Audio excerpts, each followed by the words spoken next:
Le ciel était clair ce 4 mars 2023, mais le boulevard du 20 mai à Yaoundé était noir de monde.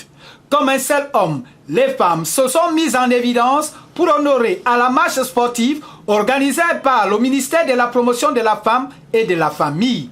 La 38e édition de la Journée internationale de la femme bat son plein et les pratiquants des arts martiaux et sports de combat apprécient l'initiative. Nous sommes rassemblés ici avec nos autres sœurs pour dire le 8 mars, la femme digitale, la femme sportive aussi, elle est dans le digital.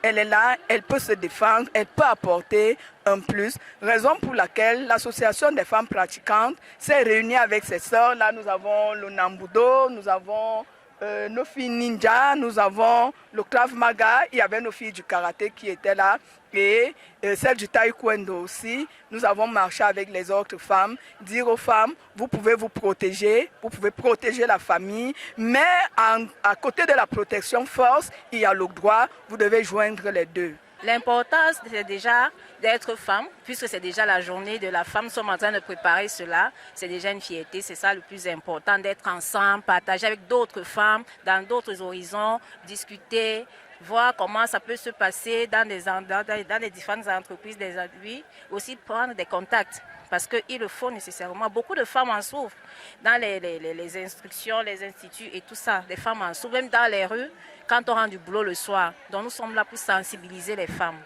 Placé sous le thème « Pour un monde digital inclusif, innovation et technologie pour l'égalité des sexes », cette 38e édition a permis aux unes et aux autres associations de montrer leur savoir, leur savoir-faire et leur savoir-être, comme c'est le cas pour l'Association des femmes pratiquant des arts martiaux et sports de combat et l'Union africaine des femmes pratiquant des arts martiaux. L'association, on a une activité qui s'étend pratiquement sur une semaine.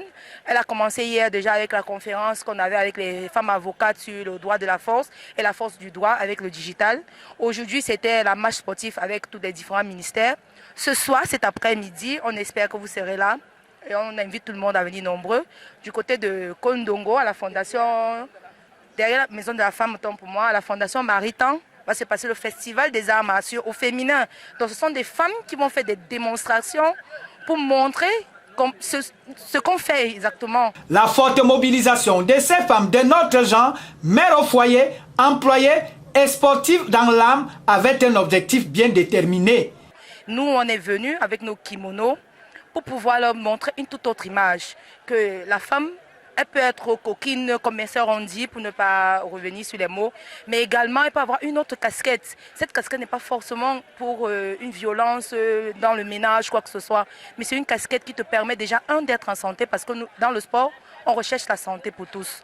C'est la santé, c'est le mental qui est fort. Une femme qui est forte mentalement, c'est sûr que dans le foyer, ça va aller. Au travail, ça va aller. Donc, nous, on est là pour promouvoir les arts martiaux, dire à nos sœurs, si on apporte un kimono, vous pouvez porter ce kimono-là. Si nous sommes fortes, vous pouvez l'être aussi. Bon, aujourd'hui, nous avons fait ce rassemblement pour toutes les femmes pratiquantes d'arts martiaux et celles qui ne pratiquent pas aussi.